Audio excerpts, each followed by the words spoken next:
नाही नाही, म्हणून आम्ही गॅस काढून तुम्हाला देणार आहोत. हा विषय भ्रष्टाचाराचा नाही.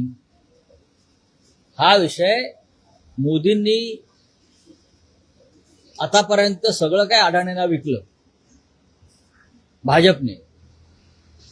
फक्त काही नदी नाले शिल्लक होते, त्यातली मिठी नदी आहे. तर मोदींनी जी योजना सांगितली आहे की गटारातून गॅस काढायला पाहिजे, त्यात एक पाईप घालायचा, तो पाईपातून गॅस येईल, मग तो आपण स्टोवला किंवा गॅसला लावायचा, मग अन्न शिजवायचं, चहा शिजवायचा. ही मोदींची जी योजना आहे ती मिठी नदीच्या माध्यमातून मोठ्या प्रमाणामध्ये साकार होऊ शकते.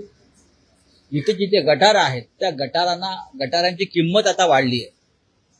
आतापर्यंत मुंबईतल्या रिअल इस्टेटची किंमत वाढत होती, पण मोदींच्या कृपेनं आता नदी नाले, गटार, बरं का, ड्रेनेज यांची किंमत वाढली आहे असा प्रधानमंत्री जगात झाला नाही.